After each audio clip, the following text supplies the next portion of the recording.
Thank you, Madam Speaker.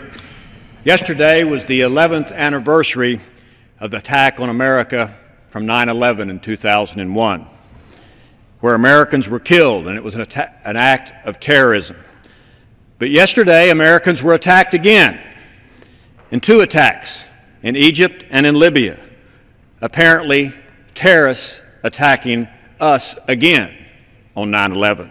The embassy in Egypt was stormed, the American flag was brought down, and a black flag was raised by those that came into the compound. In Libya, the consulate was attacked, set afire, and our ambassador to Libya, Chris Stevens, was murdered. And apparently, according to the BBC, his body was carried through the streets of Benghazi. Both of these places are U.S. sovereign soil, the consulate and the embassy. The groups or individuals that committed these acts must be found. There's no evidence yet that there was any act by either one of these two governments, but by individuals or even by groups. In Libya, Al-Qaeda cousins, as I call them, the Ansar al-Sharia, claims responsibility for the murder of our U.S. ambassador. It's no coincidence that these two attacks occurred nearly at the same time, and they both occurred on the anniversary of 9/11. Immediately, the attackers blamed a movie that was produced as the reason, an excuse, and justification for murdering. It's never the fault of a movie. It's never the fault of the United States. It's never the fault of Western culture that people are murdered in the name of somebody else's religion.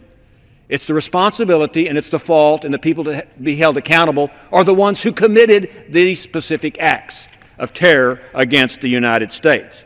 In the past, the United States has always held and went after those that were responsible for this type of conduct. In 1998, when the Kenyan embassy was attacked and Americans were killed, we responded. Of course, we responded in 9/11. We responded after the first World Trade Center bombing. In 1996, when 19 American soldiers were murdered in Saudi Arabia, we responded. In fact, President Bill Clinton said this: "The cowards who committed this murderous act must not go unpunished. We will not rest in our efforts to find who is responsible for this outrage, to pursue them and to punish them." And after 9/11, President Bush made this comment: "The search is underway for those who are behind these evil acts. I've directed the full resources of our intelligence and law enforcement agencies to find those responsible and bring them to justice." Madam Speaker, the United States must always respond to terrorists, and we must let them be reminded again and again we will respond in an appropriate manner, as we did in 9/11. We must respond today, and we must respond tomorrow. I'm encouraged that the President will soon address the nation on what our response will be. We must hold those personally accountable, because we must let people understand that they need to leave us alone. That is what that message needs to be. We must have justice in this terrorist attack by these individuals against America. Because, Madam Speaker, justice is what we do in America. And that's just the way it is. I yield back.